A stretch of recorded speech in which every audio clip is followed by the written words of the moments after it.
Assalamualaikum warahmatullahi wabarakatuh. Kami dari kelompok 6 mata kuliah patofisiologi kelas S1 3B akan menjelaskan materi tentang patofisiologi penyakit infeksi karena virus dan protozoa dan patofisiologi penyakit infeksi karena bakteri dan jamur.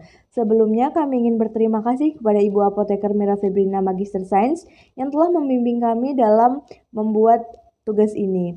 Baik, langsung saja ke pengertian patofisiologi. Patofisiologi itu berasal dari dua kata, yaitu patologi dan fisiologi. Patologi itu merupakan disiplin medis yang menggambarkan kondisi abnormal atau tidak diinginkan. Sedangkan fisiologi itu merupakan disiplin biologi yang menjelaskan proses atau mekanisme yang beroperasi dalam suatu organisme. Jadi, patofisiologi itu dapat disimpulkan merupakan perubahan fungsional yang berhubungan dengan atau akibat penyakit atau dengan cedera. Nah, di sini ada 5 penyakit yang akan kami bahas. Yang pertama itu ada HIV/AIDS, yang kedua ada dengue fever, yang ketiga ada hepatitis, yang keempat ada malaria, dan yang terakhir ada COVID-19. Baik, langsung penyakit yang pertama yaitu HIV/AIDS. HIV itu merupakan kepanjangan dari Human Immunodeficiency Virus. Nah, HIV ini merupakan virus yang dapat menyebabkan AIDS dengan cara menyerang sel darah putih yang bernama sel CD4. Nah, jadi nanti sel CD4 HIV ini akan merusak sistem kekebalan tubuh manusia. Setelah lama terkena HIV, akan timbul suatu penyakit yang namanya itu AIDS. AIDS itu merupakan Acquired Immune Deficiency Syndrome. Acquired itu berarti didapat, imun itu terkait dengan sistem kekebalan tubuh, defisiensi itu berarti kekurangan, sedangkan sindrom berarti gejala atau kumpulan penyakit. Nah, jadi AIDS itu merupakan kumpulan gejala akibat kekurangan atau kelemahan sistem kekebalan tubuh yang dibentuk setelah kita lahir. Baik, selanjutnya kita akan membahas bagaimana HIV/AIDS itu bisa masuk ke dalam tubuh dan apa sih penyebabnya. Nah, virus itu akan masuk ke dalam tubuh manusia melalui perantara darah, cairan semen, dan juga sekret vagina. Jadi nanti virus itu akan masuk ke dalam tubuh dan menargetkan limfosit CD4. Kenapa limfosit CD4? Karena virus itu mempunyai afinitas terhadap molekul permukaan CD4. Virus ini nanti akan mengubah informasi genetik ke dalam bentuk yang terintegrasi di dalam informasi genetik dari sel yang diserangnya, yaitu nanti akan merubah RNA menjadi DNA menggunakan enzim reverse transkriptase. Jadi DNA provirus tersebut kemudian diintegrasikan ke dalam sel hospes yang selanjutnya diprogramkan untuk membentuk gen virus. Jadi nanti setiap kali sel yang dimasuki retrovirus akan membelah diri dan juga informasi genetik virus itu juga akan ikut diturunkan. Nah, untuk waktu lamanya seorang yang terinfeksi HIV itu akan mengembangkan virus itu bervariasi antar individunya. Jadi jika ada individu yang dibiarkan tanpa pengobatan, mayoritas orang yang terinfeksi HIV itu akan mengembangkan tanda-tandanya itu sekitaran 5-10 tahun. Nah, bisa jadi lebih pendek dari itu. Biasanya juga ada yang sampai 10-15 tahun, tetapi terkadang lebih lama. Nah, untuk memperlambat perkembangan penyakit itu ada terapi antiretroviral yang dapat mencegah virus bereplikasi. Jadi oleh karena itu akan mengurangi jumlah virus dalam darah dari orang yang terinfeksi tersebut. Untuk tahap perubahan HIV/AIDS itu ada 4 fase. Di fase pertama itu dengan umur infeksi 1-6 bulan sejak terinfeksi HIV. Nah, saat di fase pertama ini ciri-ciri terinfeksi itu belum terlihat meskipun seseorang itu melakukan sel darah. Jadi pada fase ini antibodi terhadap HIV itu belum terbentuk. Nah, bisa saja terlihat apabila mengalami gejala-gejala ringan seperti flu yang biasanya 2-3 hari dan juga flu itu nanti akan sembuh sendiri. Di fase kedua itu dengan umur infeksi 2-10 tahun setelah terinfeksinya HIV. Pada fase ini individu itu sudah positif HIV dan belum menampakkan gejala sakit. Nah, di fase kedua ini sudah dapat menularkan penyakit pada orang lain dan gejala-gejala yang dialami itu gejala-gejala ringan seperti gejala di fase pertama seperti flu yang biasanya 2-3 hari dan juga dapat sembuh secara sendirinya.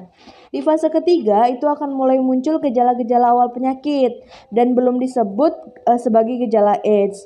Gejala-gejala yang berkaitan antara lain keringat yang berlebihan pada waktu malam, diare terus-menerus, pembekakan kelenjar getah bening, flu yang tidak sembuh-sembuh, nafsu makan yang berkurang dan badan menjadi lemah, serta berat badan yang terus berkurang. Pada fase ketiga ini sistem kekebalan tubuh mulai berkurang.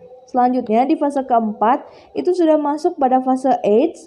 AIDS itu dapat terdiagnosa setelah kekebalan tubuh sangat berkurang dilihat dari jumlah sel T-nya.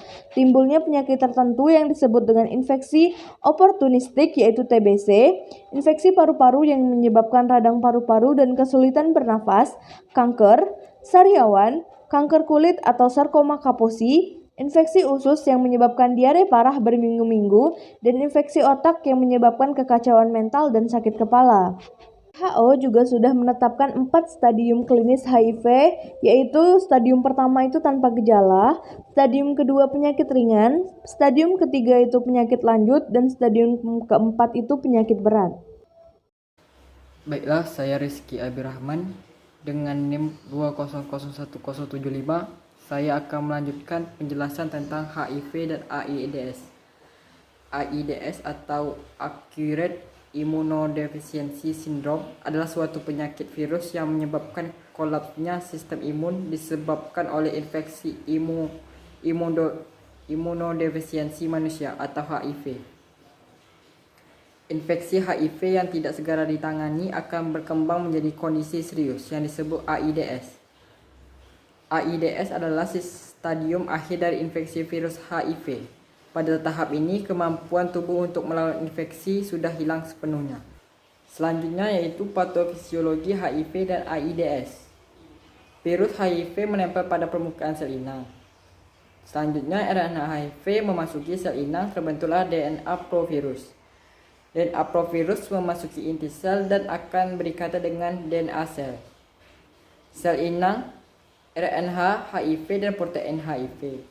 Selanjutnya RNA virus baru dan protein pindah ke permukaan sel yang baru. Selanjutnya terbentuklah virus HIV baru. Virus matang oleh enzim protase HIV. Selanjutnya itu dengue fever. Dengue hemorrhagic fever adalah penyakit yang disebabkan oleh virus dengue, gigitan nyamuk. Virus dengue ditularkan dari orang ke orang oleh nyamuk betina, terutama spesies Aedes, paling sering disebut Aedes aegypti. Dengue disebabkan oleh salah satu dari 4 virus dengue yang terkait erat dengan DENF1, Min1, Min2, Min3, dan Min4. Pada DBD terjadi perempesan plasma ditandai dengan hemokonsentrasi atau peningkatan hematokrit atau penumpukan cairan di rongga tubuh. Sindrom renjatan dengue shock syndrome adalah demam berdarah dengue yang ditandai oleh renjatan atau shock.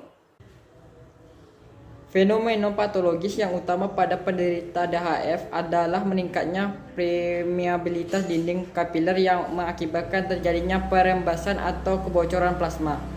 Peningkatan permeabilitas dinding kapiler mengakibatkan berkurangnya volume plasma yang secara otomatis jumlah trombositnya berkurang. Terjadi hipotensi, tekanan darah rendah yang dikarenakan kekurangan hemoglobin, terjadinya hemokonsentrasi, peningkatan hematokrit 20% dan rejatan atau shock. Hemokonsentrasi menunjukkan atau menggambarkan adanya kebocoran atau perembasan plasma ke ruang ekstraseluler, sehingga nilai hematokrit menjadi penting untuk patokan pemberian cairan intravena.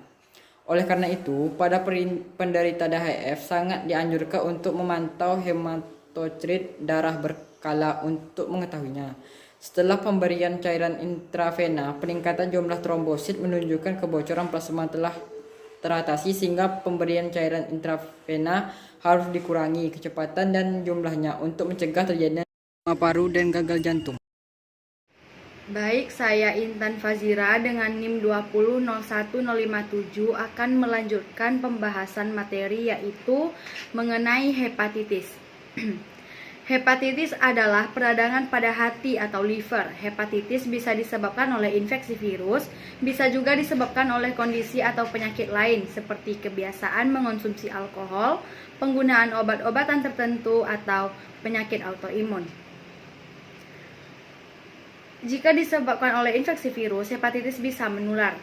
Patofisiologi dari hepatitis yaitu inflamasi yang menyebar pada hepar atau hepatitis dapat disebabkan oleh infeksi virus dan oleh reaksi toksik terhadap obat-obatan dan bahan-bahan kimia. Unit fungsional dasar dari hepar disebut lobul dan unit ini unik karena memiliki suplai darah sendiri. Seiring dengan berkembangnya inflamasi pada hepar, pola normal pada hepar terganggu. Gangguan terhadap suplai darah normal pada sel-sel hepar ini menyebabkan nekrosis dan kerusakan sel-sel hepar. Setelah lewat masanya, sel-sel hepar yang menjadi rusak dibuang dari tubuh oleh respons sistem imun dan digantikan oleh sel-sel hepar baru yang sehat.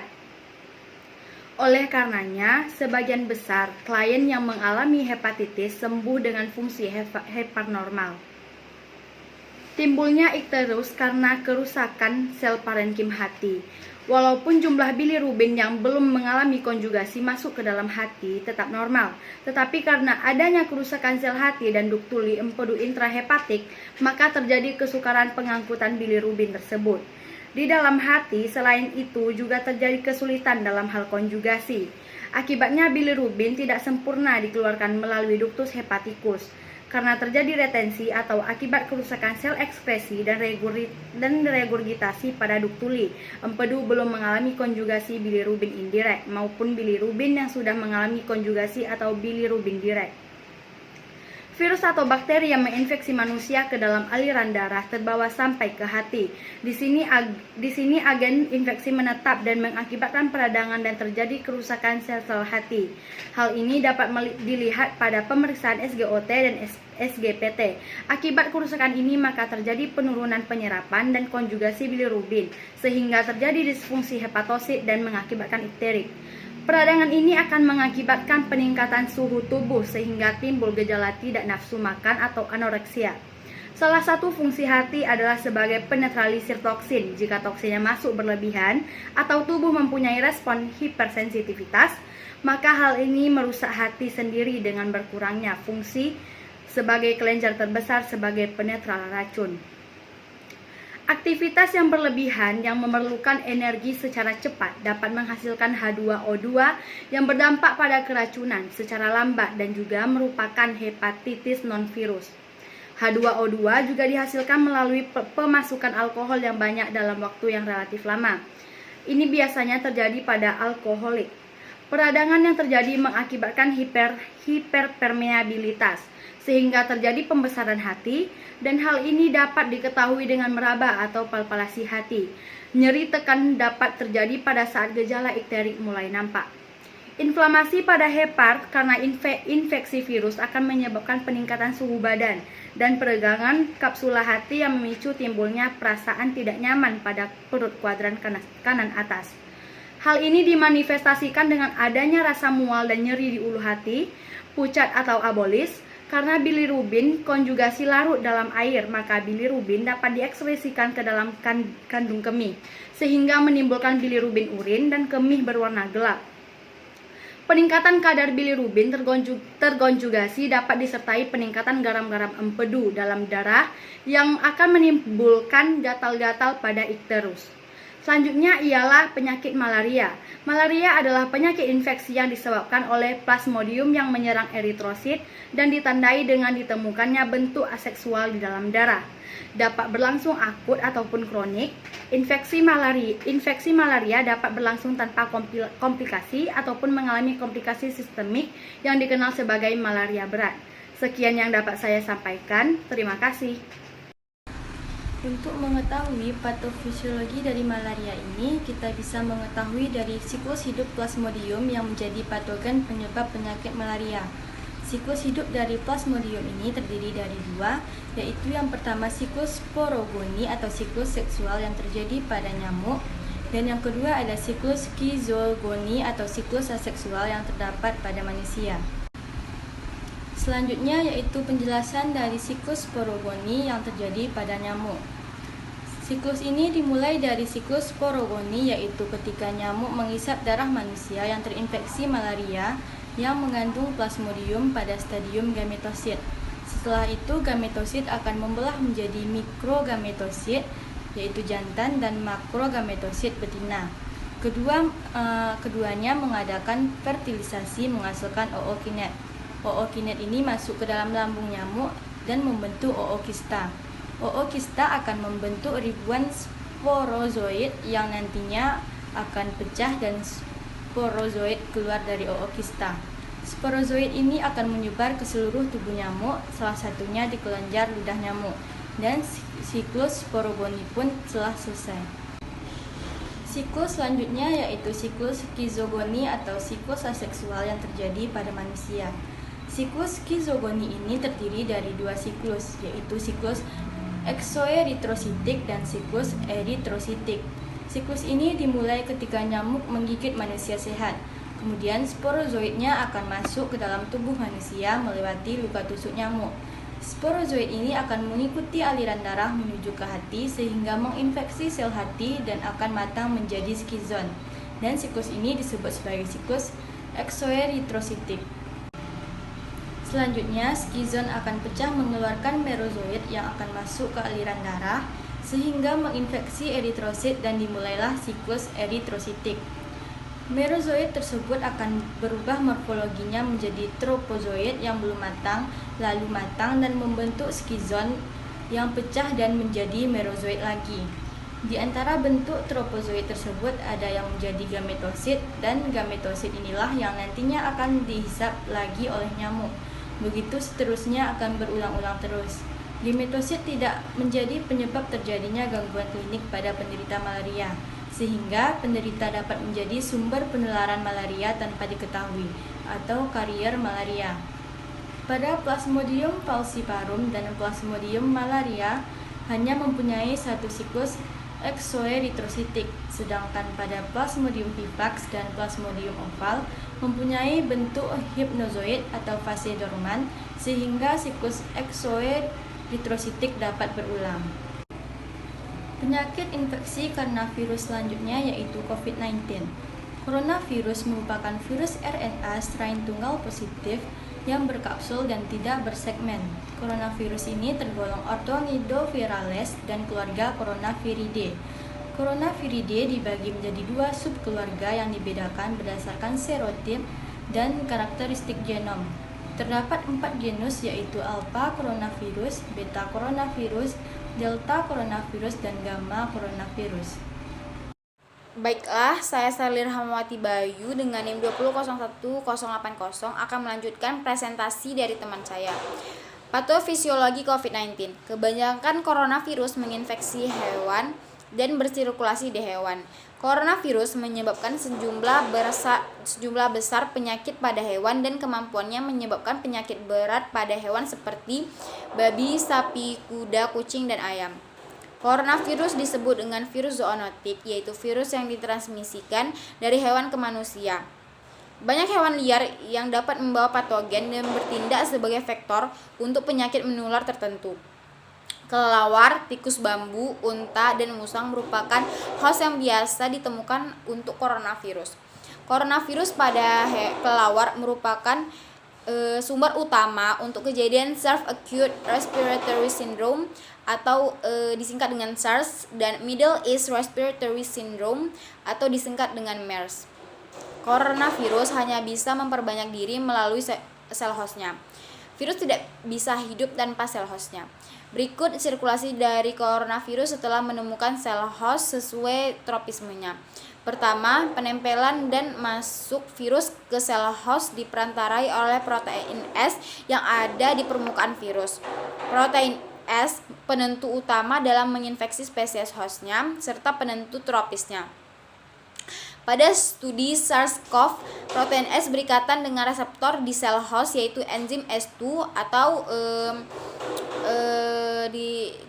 disebut juga angiotensin converting enzyme 2. S2 dapat ditemukan pada mukosa oral dan nasal, nasofaring, paru, lambung, usus halus, usus besar, kulit, timus, sumsum tulang, limfa, hati, ginjal, otak, sel epitel alveolar paru, sel enterosit usus halus, sel endotel arteri vena, dan sel otot polos.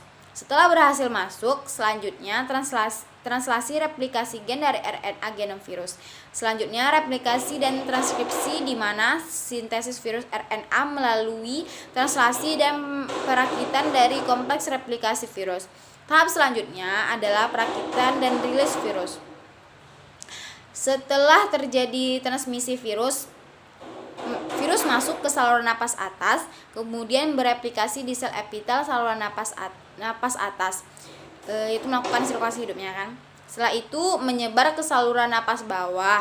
Pada infeksi akut terjadi peluruhan virus dari saluran napas, dan virus dapat berlanjut meluruh beberapa waktu di sel gastrointestinal setelah penyembuhan. Masa inkubasi virus sampai muncul penyakit sekitar 3 hingga 7 hari. Patofisiologi penyakit infeksi karena bakteri dan jamur. Patofisiologi tuberkulosis atau disingkat dengan TBC. TBC paru adalah penyakit infeksi yang disebabkan oleh Mycobacterium tuberculosis paru dengan gejala yang sangat bervariasi. Tuberkulosis paru adalah penyakit infeksius yang terutama menyerang parenkim paru, juga dapat menyerang semua alat tubuh. Yang tersering ialah paru dan jantung. Tuberkulosis paru dapat juga ditularkan ke bagian tubuh lainnya termasuk ginjal, tulang, nodus, limfe, dan lain-lain. Tuberkulosis paru adalah penyakit menular yang disebabkan oleh Bacillus Mycobacterium tuberculosis tipe Humanus, sejenis kuman yang berbentuk batang dengan ukuran panjang 1 hingga 4 mm dan tebal 0,3 hingga 0,6 mm. Baiklah, saya Anya Sadika akan melanjutkan penjelasan dari teman saya. Sebagian besar kuman terdiri atas asam lemak atau lipid. Lipid inilah yang membuat kuman lebih tahan terhadap asam dan lebih tahan terhadap gangguan kimia dan fisik. Kuman ini tahan hidup pada udara kering dan dingin atau dapat tahan bertahun-tahun dalam lemari es. Hal ini terjadi karena kuman berada dalam sifat dorman.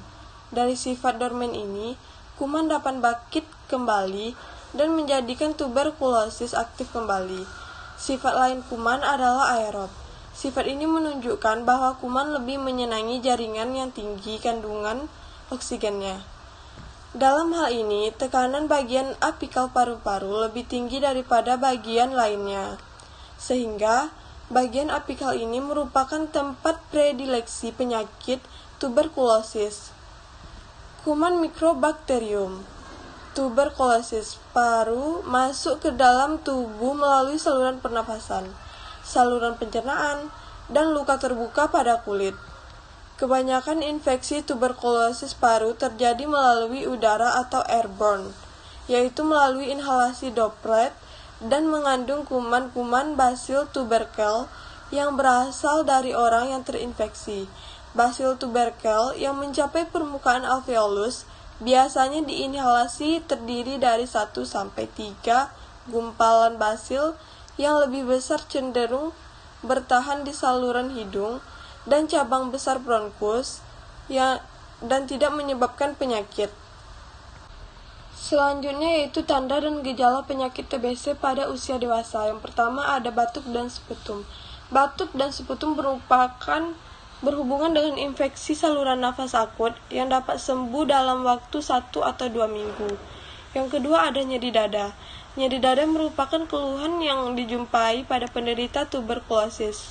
Rasa nyeri juga berkaitan dengan tegangnya otot pada saat penderita batuk.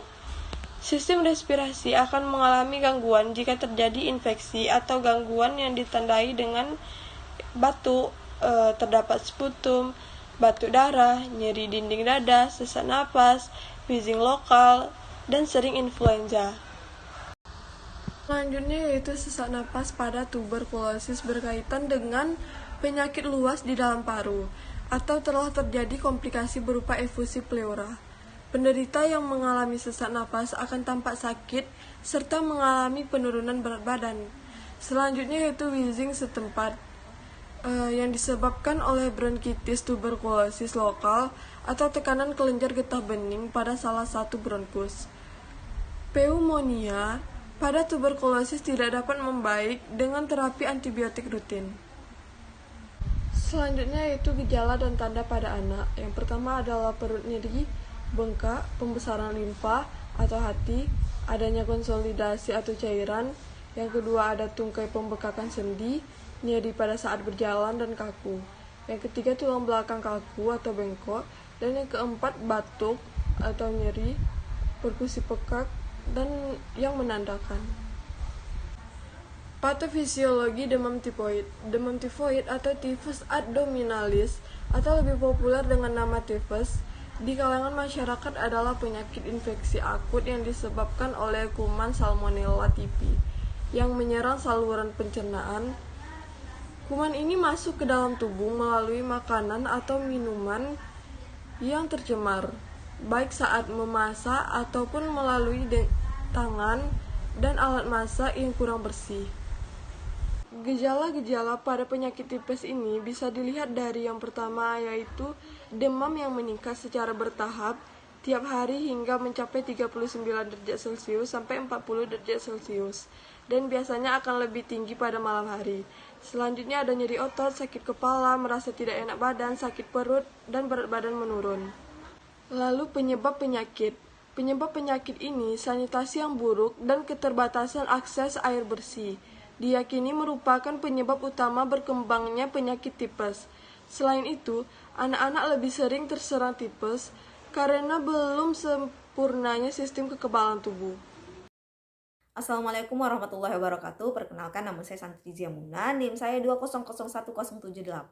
Jadi di sini saya akan melanjutkan untuk penjelasan materi yang sudah dijelaskan oleh penyaji sebelumnya, yaitu untuk manifestasi gejala mental. Manifestasi gejala mental ini dapat meliputi 3. Yang pertama itu ialah konfusi, yang kedua itu ialah stupor, dan yang ketiga ini ialah koma. Jadi untuk stupor ini ialah suatu keadaan atau suatu kondisi di mana tingkat kesadaran dari seseorang ini menurun. Jadi dia tuh akan cenderung tidak merespon percakapan antara orang lain dengan dirinya. Sedangkan untuk koma, seperti yang sudah kita tahu sebelumnya, kalau koma ini ialah hilangnya kesadaran dari seseorang. Hal ini dapat disebabkan oleh trauma berat yang dialami maupun juga kecelakaan. Baiklah, selanjutnya kita masuk pada kandidiasis, yaitu bagian patofisiologinya. Sebelum itu saya akan jelaskan mengenai definisi dari kandidiasis ini. Kandidiasis atau kandidios adalah suatu infeksi yang disebabkan oleh Candida albicans. Jadi Candida albicans ini termasuk dalam genus Candidia lainnya. Candida ini dapat menyerang membran mukosa, kuku, kulit, dan juga sistem pencernaan. Sedangkan untuk faktor predisposisi yang memicu kandidiasis ini ialah terganggunya ekologi mulut yang dapat disebabkan antara lain karena pemakaian antibiotika. Selain itu juga kebersihan mulut yang buruk dan juga beberapa gangguan darah akibat dari terapi radiasi di leher dan juga kepala. Selain itu juga dapat disebabkan oleh kemoterapi leukemia. Untuk infeksi yang invasif dikaitkan dengan 5 spesies. Jadi 5 spesies ini ialah Candida albicans, Candida glabrata, Candida tropicais, Candida krusei, dan juga Candida parapsilois.